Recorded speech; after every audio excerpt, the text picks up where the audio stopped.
Welcome back. Yeah, change plan. Yeah, so this section is called Openness. But after this morning, it felt like it would be nice to hear from people a bit what they're hearing and how this is kind of sitting with them, and if there was any kind of observations or anything that's come up for people, because then we'll kind of tailor this section around that.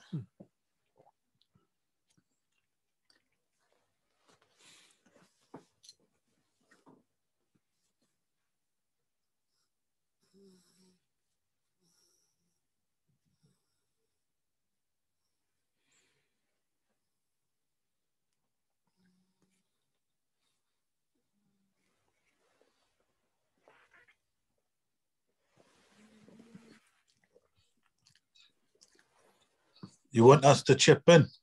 If you want to, Sylvie, you're more than welcome to. I'm sort of halfway through my toast, so I'll mute once I start crunching that again. But see the point you made about, well, a lot of the points about nature and it all being one, is a thing popped into my mind when you spoke about peace, and all you have to do is put down the guns and you get peace.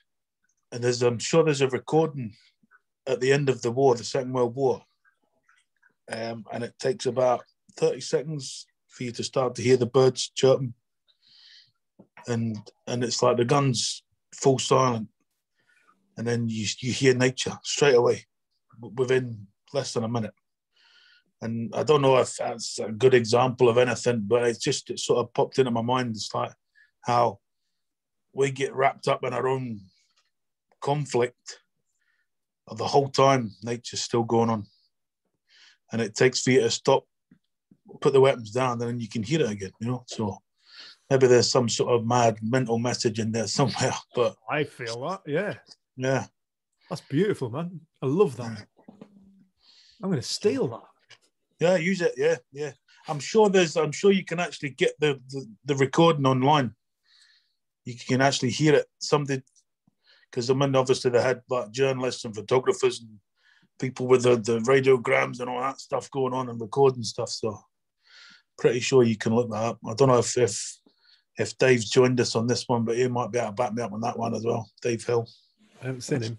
I haven't seen Dave, but he was here yesterday. Yeah, no. Yeah, he said he was going to maybe try and pop onto this one, but I think that's a really beautiful thing. Yeah, it's just that, mate. That's a really beautiful metaphor. Yeah, and I've never heard of that. I'll look it up. Yeah, it's obviously it happens while they were still firing, that the birds are still chirping, but you just can't hear them. But the minute they stop, you can hear it. I'm sure it's within a minute. But it's pretty quick anyway. So that's just it, mate. Behind all the goings on within our mind, within our experience, is this natural state. It's just always going on. We can't hear it because it's covered over with the shell fire and the gunfire of our intellect and mind. Yeah, see, that's what I was trying to say. Yeah, no, I love that. I love it, mate. It's beautiful. Yeah. That's a really beautiful thing. And what you were saying, Jenny, about how you can't explain it, but you know something's changed. That's how I felt when I first come across the principles. It's like, all right, yeah, so it's all to do with me and nobody else. But when somebody says, well, how does it work? You're like, yeah, it just does. Nice. So I'll get back to my toast. I'll mute myself and get back to this toast. But I'll still be watching in. That was beautiful. Love it. What a beautiful thing. I am going to look that up. We said to Sylvie, we met Sylvie because of Rusty, because we were at, and his dogs, because we were at a service station having I think I mentioned this yesterday, having our windscreen repaired. Yeah. And one of us had to wait outside with Rust, and I came back and Dave and Sylvie were chatting, and then we realised like the common link at the end of the conversation that he'd come across the three principles. So thank you for being here. It's really cool to have you. I love all those little synchronicities that happen. Yeah. Here's Dave, it is Hill. Who then Sylvie introduced us to Dave. Yeah, Dave's just entered the thing. And I think Penny being Penny, he must join us all the bloody time. Penny being Penny, she has put up, I think that's the link to Thank you, Penny. Thanks, Pen. And thanks for that, Sylvia, lad. That's, yeah, exactly like that, mate. It's always there. Always there. Rich, you've got your hand up, mate. Yeah, I loved your talk about the thorn. It was just absolutely amazing. And what came to mind, I think, when you did you mention, was it a jackdaw or something you saw eye to eye? Yeah. I was living in Gaunt's house in Dorset in this community, 2,000 acres of woodland, and I walked through these trees into an opening, and I saw. God, I'm bringing me tears to us now. I saw this deer eye to eye. I don't know if it was seconds or minutes, but it was one of the most amazing experiences. We're just looking at each other. I was just trying to keep as still as possible, and it was just like absolutely phenomenal. I've never, and I know it's in. Well, I'll get in more to understand inside, but it's whatever it was. The connection was just out of this world. Out of this world. It was just, yeah, took my breath away. Yeah, I can't really put words to it. It's almost making me cry. It's just, That's it, mate. That's it. If you can't put words to it, yeah. I think that was the other thing that had occurred to me when David spoken about nature, was this idea of inside, and we almost locate that inside this body. And I heard it as inside truth or inside life. And like, it sounds like you had a moment where, you know, separation vanishes and you're seeing the moment as is. And that was what came from listening to this and putting us back as part of nature, is look into truth, look into life. That's where all the information we're looking for lies. But I think I had kind of made it a very look inside me for the answer, look inside me for the truth. Yeah. And it kind of made it so much bigger. And I think having those kind of experiences, just put Rusty back. He's between two feather pillows. Having those kind of experiences, it's almost like time doesn't exist there. Yeah, 100%. Yeah. Thank you for sharing that. Thank you. Can I say something here? Mima, yeah. When we've been away on holiday and you're walking along a Scottish beach and you hear the oyster catchers and the little sandlings are running around your feet, I have this thing that I bring back with me.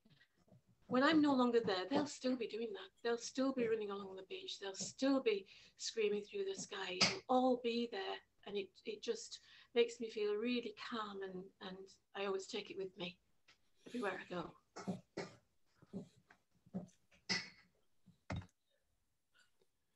The permanent impermanence.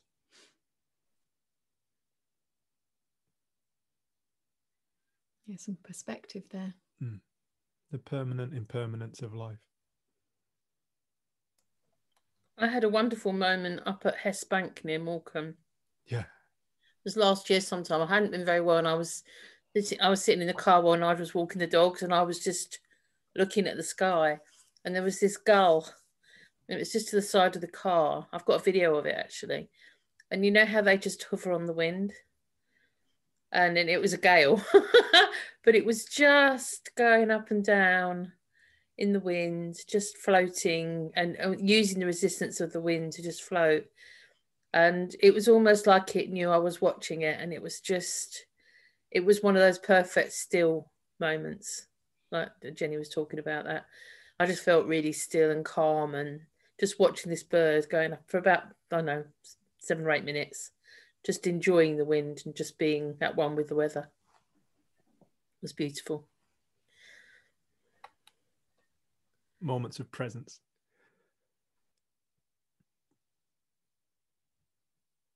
That's beautiful, Pen. Thank you, love. Did you get some chips from Hessbank Chippy? Not that time, but we have been known.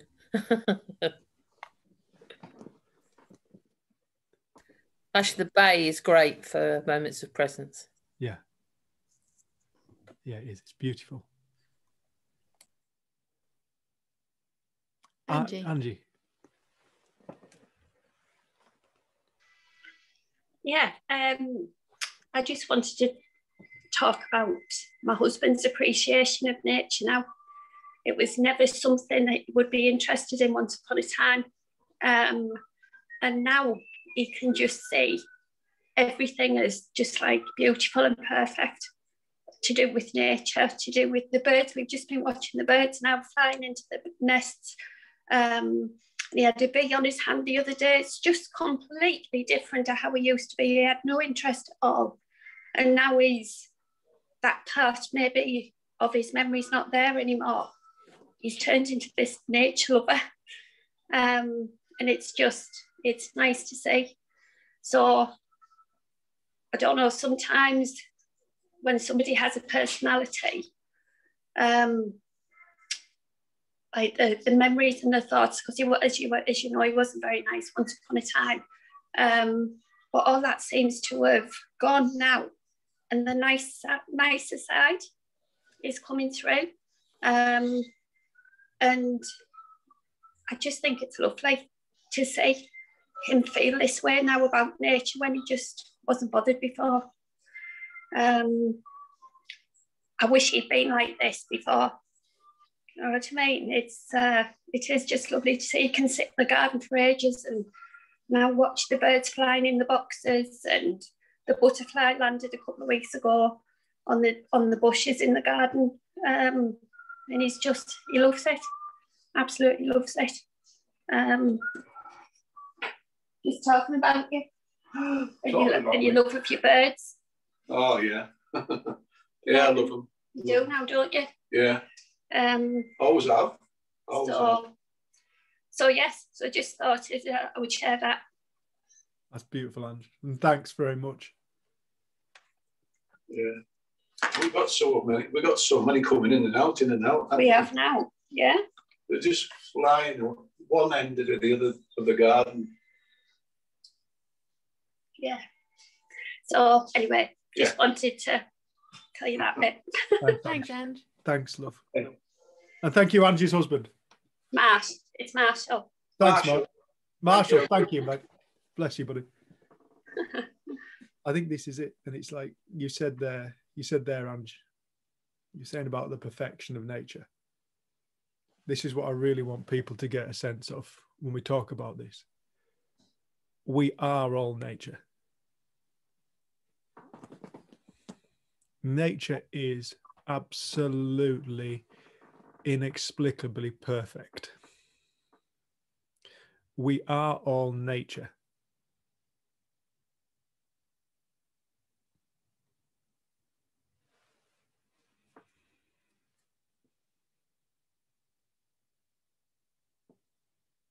No mistakes.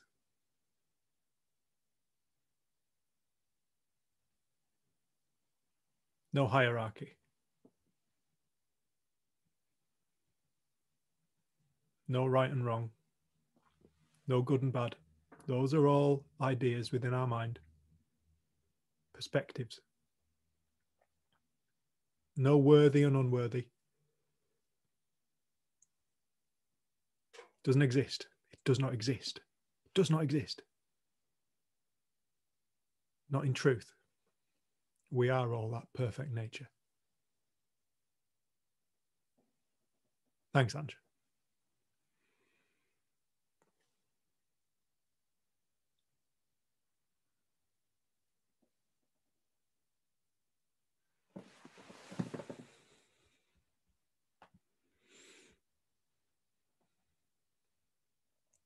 Lou, do you want to say that? Oh, hiya. Yeah. Yeah, it's really interesting. Lee's turned like complete nature person now. Since we just moved house a couple of weeks ago, we've inherited a fish pond, and there's loads of koi in it and goldfish, and one of them is really big. And the owner of the house, he said, "Oh, you can see over its eyes." I don't know if it had an illness or something, but it can't see. And what's really interesting is anytime we go to the pond, if you go one side, all the fish will swim the other side. And then if you go on that side, they'll all swim and they'll all hide, apart from this one fish that can't see. And because he can't see, there's no perception. Whenever we're near the pond, there's no perception that there's anything to be afraid of. So he just continues like swimming about, and it's so interesting to watch. Like the one that doesn't have that perception of the thing, that there's something near that you need to be afraid of, it just keeps swimming around like minding his own business, while all the other fish, you see them like darting around trying to hide from something that they obviously perceive is a threat and is of, you know, something to be afraid of. And I just found it, I love how you talk about nature, and me and Leanne actually said when we saw it, you know, it's quite interesting to see how everything's reflected in nature in the way that you talk about it. Lessons in all things. That's lovely, Lou. Bless the little koi. One of the things the Buddha once did, apparently, we were at the World Peace Pagoda, weren't we? And one of the talks the Buddha once gave was, he came in, he brought in a flower, and all he did was, for as long as that talk was, he didn't say a word, he just stared at the flower. He just observed the perfection of life. No words, no need to say anything. He just stared at something and learnt, grew in appreciation for the perfection of life. And when you start to see that, it's like Joseph which we mentioned yesterday at Cairnholy. If you ever get a chance, Galloway Coast, beautiful place, one of my favourite places on earth, got Cairnholy. Guarantee, if it's daylight, there'll be a man called Joseph there, as long as he's still alive. And I always remember him saying to my mum, if you look at something long enough, it will teach you. What do you see?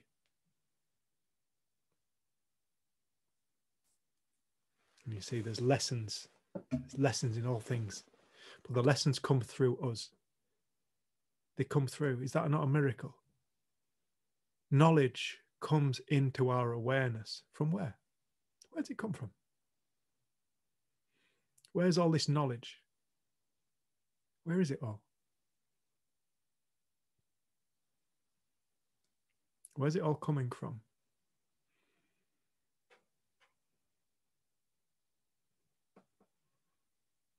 It's coming from us. Our being is made of infinite, never-ending knowledge. We'll never get to the end of it. We can't get to the end of thought. Cannot get to the end of thought. It doesn't exist in the realms of the physical, the material, the objective. It exists in the realms of the infinite. We are that infinite source. That's what we are. Playing the game of a finite source. Playing the game of limitation.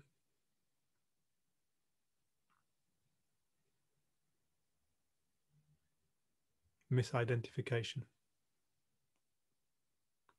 It's the only cause of our problems is misidentification. It's the only cause of suffering is misidentification.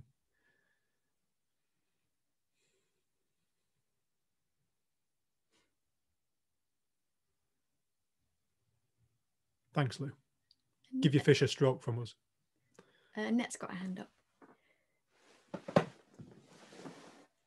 If she's still there. Hi, Amanda. It's Amanda.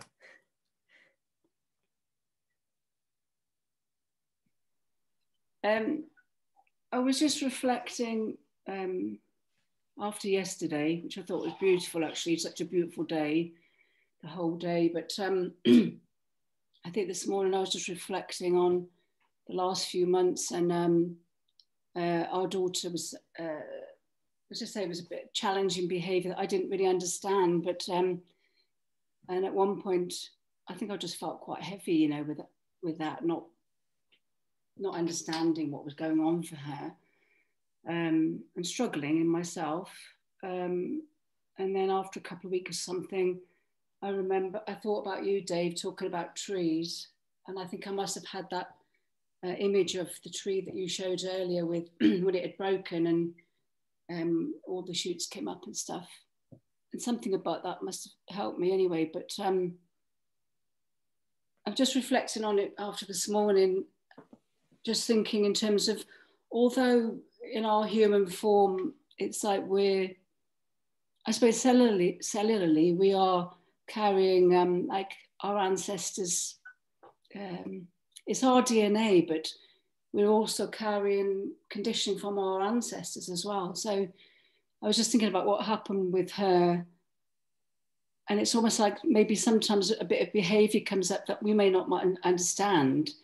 And it's a bit like the tree when, if like a branch or something breaks off, or I find it hard to explain it now, but it's like it's breaking off that old bit of stuff or matter. And actually now her resilience, because you know, I was quite worried about her for quite a few months. It's so hard on them as well, this last hot lockdown. But actually, you know, she's really come through that. You know, and at one point we were kind of saying, should we thinking about you guys, like, you know, we think about saying, you know, do you want to talk to Jenny and Dave? And she was like, no. And actually then at one point she just sort of turned around and said, I'm okay now. And I absolutely knew the way she said it, that she really was, you know. But to see her come through that, anyway, just sort of relating that to the trees. And sometimes when it's your own child, you know, you can take it personally because you feel like they're yours, but they're not really. I mean, they are, obviously come through you, but yeah, to relate it to the trees and nature, that was really helpful. That's all really. Thanks. It is reassuring, isn't it? I think it is reassuring that. But it's like Jen said earlier on, how can you know you're unbreakable if you never tested? You know, and whether it's joy, it's an experience. Whether it's falling in love, it's an experience. If it's contentment, it's an experience. If it's awe, it's an experience. If it's excitement, it's an experience. If it's sadness, it's an experience. If it's grief, it's an experience. If it's depression, it's an experience. And it's like, it's all experience. It's all the same thing, ultimately. It's all the same thing. Just a different expression. That's what life is. It's an experience. All life is experience. Every moment is experience. But like Jen said earlier on, you know, the truest state of life is change. Always in constant change. We're in and out of all different kinds of experiences. Some we become really afraid of, but the thing that we're afraid of is an experience. It's made of the same thing. That's the joy and the contentment and the peace. And we can lose perspective of that. And therefore we become afraid of it because we think it's something different. I love what you said then, Annette, about Amanda, about she came from you. Yeah, you know, it's like, so I was just about to look for a poem. I think also what I heard in what Amanda said is you come across the principles and you realize this for yourself, and you kind of get that when you're going through a really tough time, you're aware that you're still all right.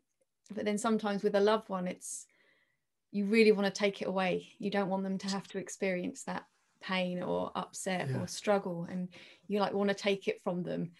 And I get that. Like, I know I've had that experience with family and friends, and just recently I've had a friend who's been going through a hard time, and it's been really nice just to be there with her and just not get too caught up in the story and know that she's all right and that she's got this. And I remember she said to me, I thought you were going to give me the answer. And I just said, yeah, but I know that I don't know what's right for your life, and I don't know what experience is helpful for you to go through. But I know you're all right, and I'll walk beside you. I'll have conversations. We laughed, we cried, but it was like knowing that I don't know what's best for someone else's life, and I don't need to try and take away pain, but I can be there.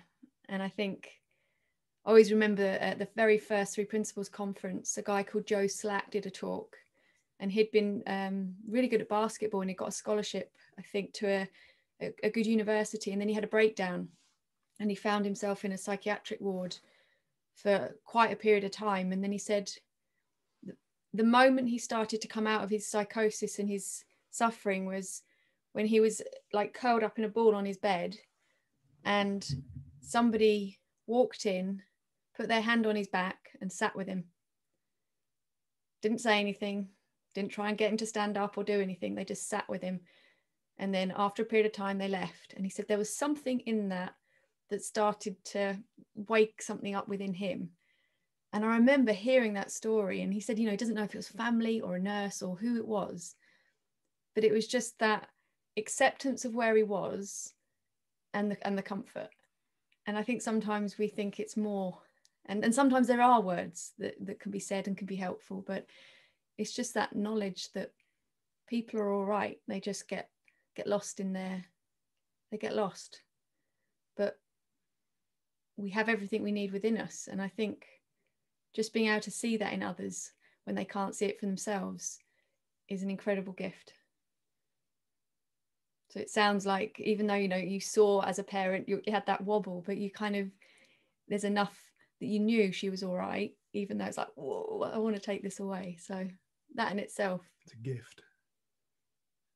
Just what you said, it reminded me of this poem by Khalil Gibran from The Prophet. Your children are not your children. They are the sons and daughters of life's longing for itself. They come through you, but not from you. And though they are with you, yet they belong not to you. You may give them your love, but not your thoughts, for they have their own thoughts. You may house their bodies, but not their souls, for their souls dwell in the house of tomorrow, which you cannot visit, not even in your dreams. You may strive to be like them, but seek not to make them like you, for life goes not backward, nor tarries with yesterday. You are the bow from which your children, as living arrows, are sent forth. The archer sees the mark upon the path of the infinite, and he bends you with his might, that his arrow may go swift and far. Let your bending in the archer's hand be for gladness, for even as he loves the arrow that flies, so he loves the bow that is stable.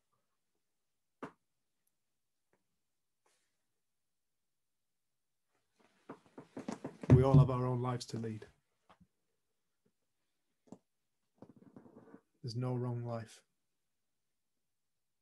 No wrong person.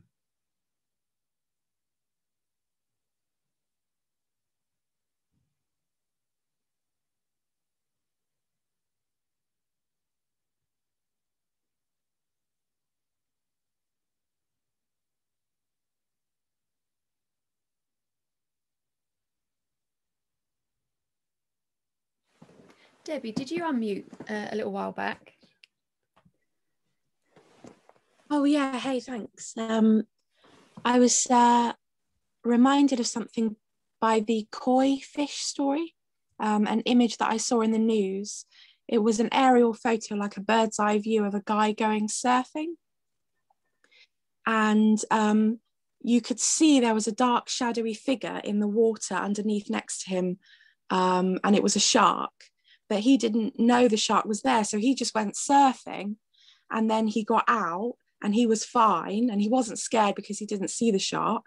And then afterwards this photo came out and it was like, oh, you know, you could have been eaten or something. And I just thought it's interesting how sometimes we're scared and there's nothing to be scared of, and sometimes we're not scared and then something happens, we think we're going to be fine, and then it comes out of the blue. And I was just thinking as well how when I saw it, I thought probably if he did get scared and he started splashing about, he might have actually attracted the shark by his panic. So it just, the picture just spoke to me in terms of, yeah, the power of thought or perception. Absolutely. That's all this whole game of life is. All of it is that. It's all that. The power of thought and perception, creating a reality all the time. That's it. I remember we interviewed a lady who, I think she had a life imprisonment, but then she received a clemency, I think it was called. So she got released after, she'd been in there a long time, but she got released early, and she'd learned about the principles while being in prison. And she was trying to teach her brother and her family about it, and they all thought she was mad. And then she said this one time she was sat watching telly, and her brother ran and going, "Oh my God, there's a fire!" And everyone like jumped up and ran out the room and outside, and he was just falling about laughing. It's like, I see what you're talking about might be true or something. And she said it cracked her up because she saw that there wasn't a fire, but they all reacted as if there was. And she just sat there giggling at herself, because she said, it's like you were saying, sometimes there's things around, but we're not aware of them. And then other times we're terrified of everything. Like your sister always used to talk about, every single tap on her caravan was a murderer outside ready to get her. And then the one time someone did come and try and get in, she behaved in a very different way to she expected she would. She became the murderer. She became very present. Yeah.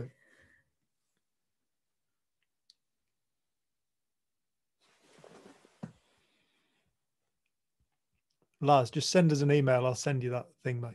Also, I'll put the poem up on the Facebook page. I'll do that then. Yeah. As well, or I can email it.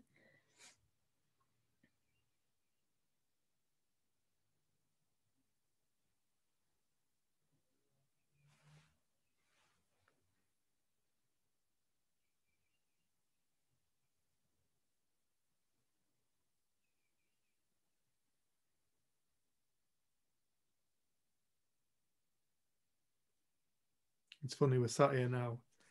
I could just hear the birds tweeting outside. And we call it bird song. We say the birds are singing. To them, they're not singing. They're communicating a message like what we are right now. They're orally communicating in their words a message to all the other birds around them. And you see, there is evidence for the fact of infinite realities on Earth right now by the simple fact that beings communicate in language. Just that. The fact that we have words is evidence of separate realities, individual realities. Because if there wasn't individual realities taking place, we'd have no need for words. There'd be no need for language. We develop language so one expression of reality can communicate with another expression of reality. That's why we have language. That's why we talk. So my reality can convey a message, how I'm experiencing the world in this moment, to the next person, to Jenny, and Jenny to the next person, and we have conversation. If it wasn't for the fact that everybody lives in their own world, there would be no need for language. Did I word that right? There would be no need for language if we didn't all live in our own different realities. You see, there's evidence for this fact everywhere. And so to start, we all take our realities really seriously. Each of us thinks our reality is real. On one hand, you could say, well, of course it's real. I'm experiencing it. Yeah, true. But let's look at the bigger picture. Go back to that point of 7.7 billion human beings on Earth, each one experiencing its own individual expression of reality in its own mind, with its own beliefs, so therefore experiencing its own world. No two people on Earth experiencing the same world. 7.7 billion different realities walking around on the face of the Earth. That's not including any other organisms, any other species or kingdoms, plants, animals, fungal, whatever. It's not even including those that are coming into being as those are leaving. That's why this is an infinite thing. As things are going out, there's always things coming in. But going back to this point of 7.7 billion different people each experiencing their own reality, each one appearing real and true to the individual. Now the question is, who is experiencing the true reality? Which one is the true reality? Who is it who is seeing the world correctly? Is there anybody experiencing the true reality? Or is it all an illusion of mind? Is that what this game is? Is that perhaps what life ultimately is? An experience. All an experience. Each experience different. Within our own separate reality are separate realities. Different experiences. We can meet somebody and not like them, and 10 minutes later really fall in love with them. Different realities within reality. What is it we're taking so seriously?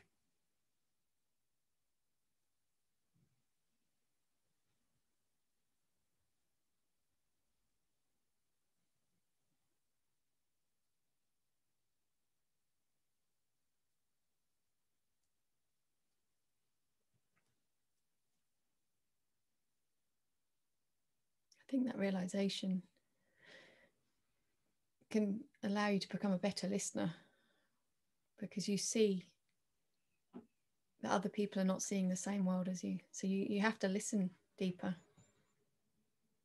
We have to find new ways to communicate our message.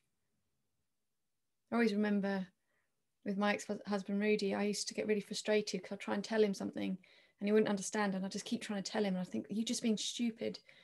And I remember I was sat out in the garden once and it just occurred to me, no, you're the stupid one. Find another way to communicate your message. If he doesn't understand, don't just keep saying the same thing over and over and over again. He doesn't understand it that way. You find a new way to explain. And I think that's the beauty of this. You keep learning. You keep seeing how invisible our judgments and ideas are. And I think when you, like you say that, you know, we spend so much time together, but I completely baffle you most of the time, and vice versa. And you see how we walk around and everything to us is so vibrant and real. It's hard to get that other people are not seeing that. Like I said to you the other day, God, it blows my mind that if there is this reincarnation, if I'm born again as another being, the whole world will look completely different, because the world that I see is unique. And it just was blowing my mind. Like, the more we start to see that, we find better and better ways to communicate and listen. We find more understanding. We see that we're not living in the truth, it's our truth. And that creates respect and opens us up. And I would call this section openness, because there is something about understanding this that opens us up. Openness, newness, not thinking we know it all. The amount of times I've had conversations with like particular family members and I'm like, oh, this same old conversation. Here we go again. And that's all I'm listening for. And then if I catch myself and I ask them, sorry, start again.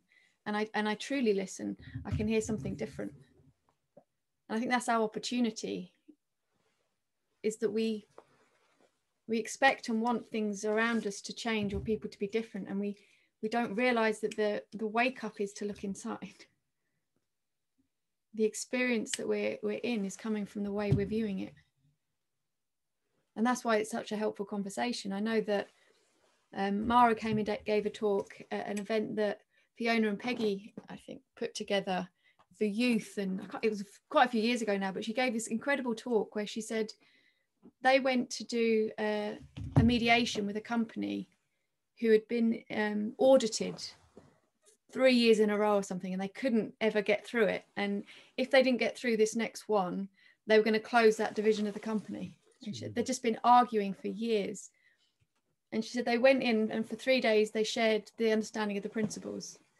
And she said on the first day, it was like children in a playground, like no one was looking at each other, no one would offer each other the drinks. And And then they started to learn about the principles. And she said over the few days, she saw people like getting a drink for someone else or having a bit of a conversation with the others.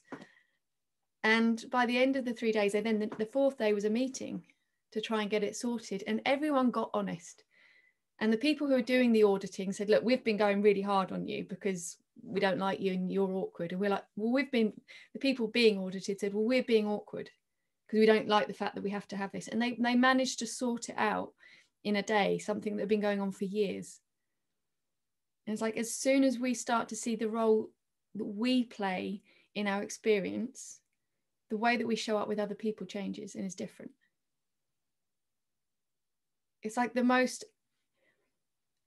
intangible, magical mystery, but it has very real, everyday, practical implications in our lives.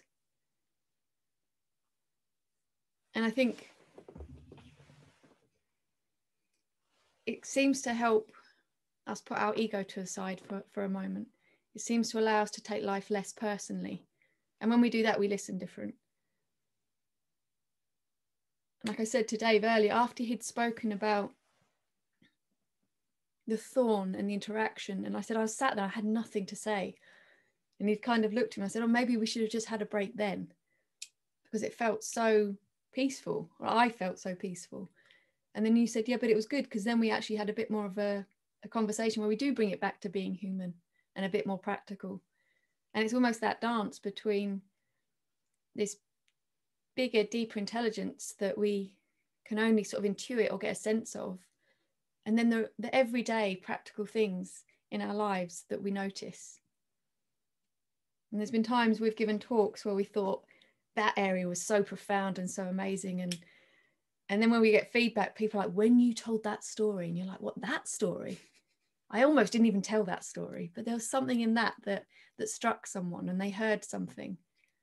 And again, you realize it isn't in the words. It's not in what we're presenting or saying, because everyone's hearing it differently. It's within you. And I think that's I used to think that was the bad news. Like I remember someone saying, wherever you go, there you are. And to me, that was the bad news, because at 19, I'd saved up all this money. I went traveling for a year. I arrived in South Africa and it was like, shit, I'm still me. I'm still here. That wasn't the good news. Whereas now it's the good news. It's from within us. It's not from the talk. People can wake up in any moment to this.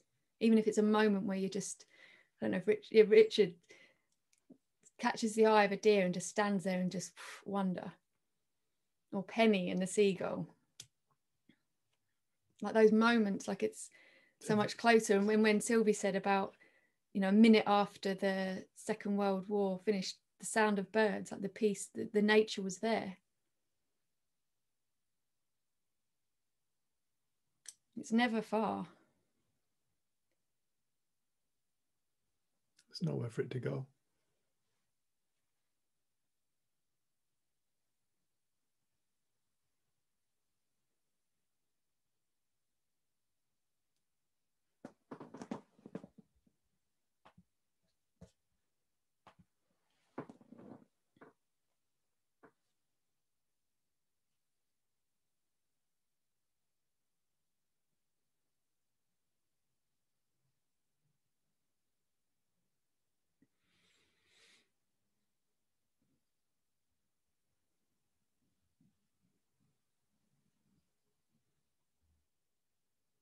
I was always afraid to be left with my own mind. I was always afraid of silence.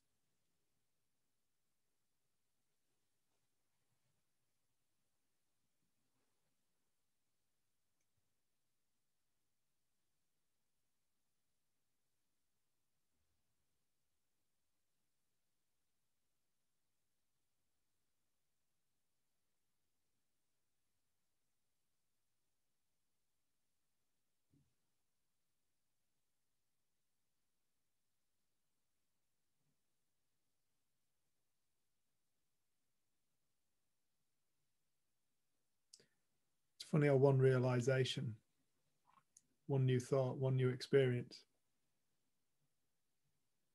can change your life.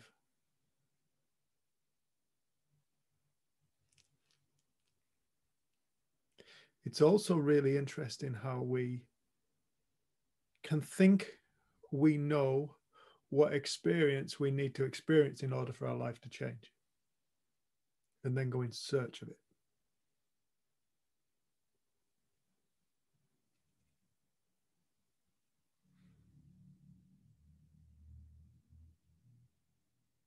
That's what I did.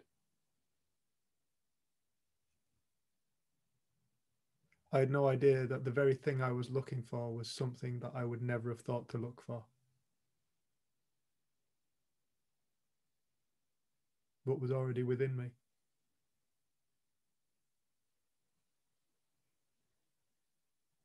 And the moment I realized it, that's it. That's it. It's always here, like Sylvie's birds. It's always here.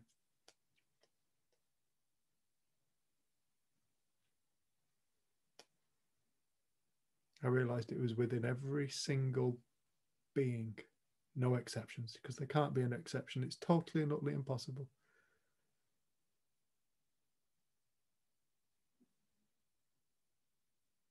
Nature's song is our true state.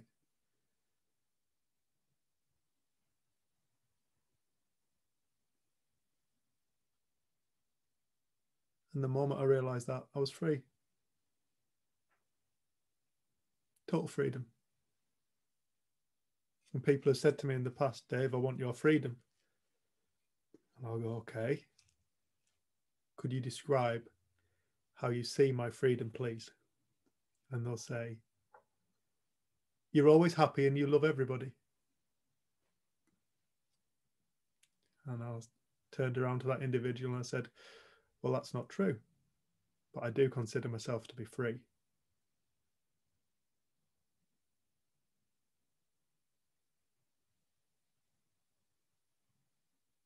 I'm free to feel all of it. I'm free to experience all of it. I'm free not to love everybody. I'm free to love somebody. I'm also free to be pissed off with somebody. I'm not always happy,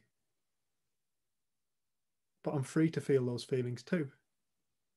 The other idea of being free, I'm always being happy and always loving everybody, is actually an imprisonment. It's a condition. That's not freedom. Conditioned is not free. That's a trap. That's a prison. True freedom is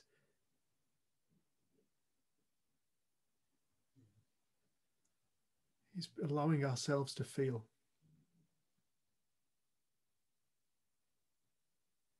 Is not being afraid to feel. Not being afraid of life. If somebody wakes up and they realize that life is a singular event, it's all born, and we'll do this after lunch. I'll draw a diagram to explain this, one that I've found useful. When we realize that all experience is a singular event playing itself out in a multiple of ways, infinite ways, it's all the same thing, you realize truly there is nothing to be afraid of. Not even fear.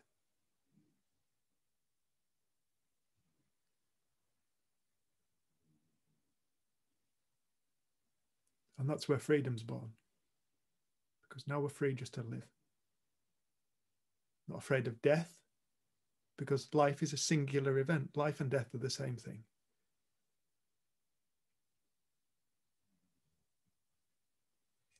One of my favorite quotes of the book of Thomas, when Jesus was asked, tell us how our end will be. Tell us what death looks like. Jesus' response was, I take it from your question you found the beginning, that you ask me about the end. Always looking at the end. Blessed is he who takes his place in the beginning, for he will know the end and will not taste death. Blessed is he who unites life and death into one event, as well as birth, birth, life, and death. Another way to put it was, you come from the light. You are going towards the light. You are the light. It's all the same thing. All one thing. Light being the word used to describe the luminosity of consciousness. Before we started using technical scientific words. It's just another word.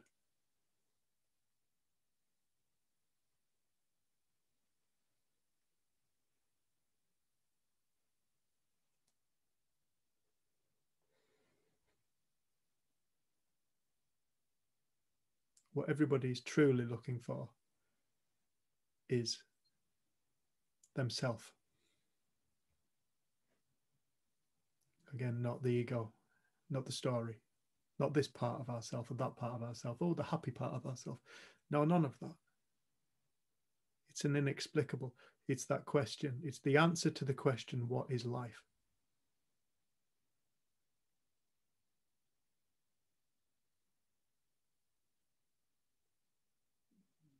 What is life?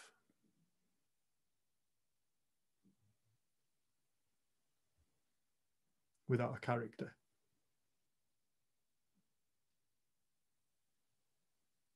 That's what everybody's looking for. Because that's what everybody is.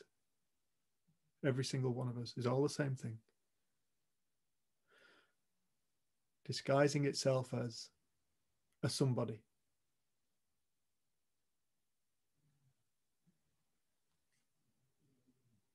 Somebody. Somebody. Somebody. And all that we associate with this somebody.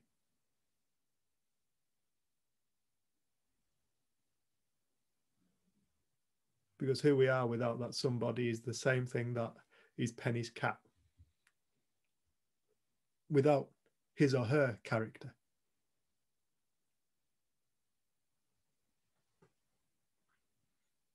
Or the tree. Without its character. And its way of being. Its fears.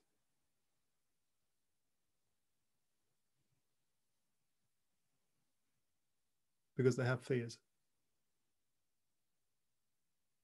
They don't want to die either.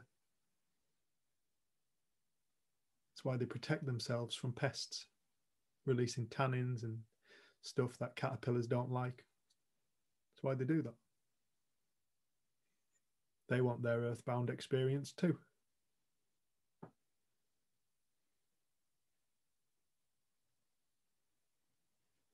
We're all the same. Same but different. Like you'll see on Thailand's t-shirts. Same but different. Made me think also of Ram Dass has had a whole series of talks on YouTube called Becoming Nobody. Becoming Nobody. And I think then after he had his stroke, he did a short little documentary. And he's kind of, so much has been taken from him in terms of what he can do. But he was just sat there, wasn't he, saying, merrily, merrily, merrily, merrily, life is but a dream. Life is but a dream. And he just had this glint in his eye. It was... It's interesting. Life is but a dream. Sid said, life is all thought.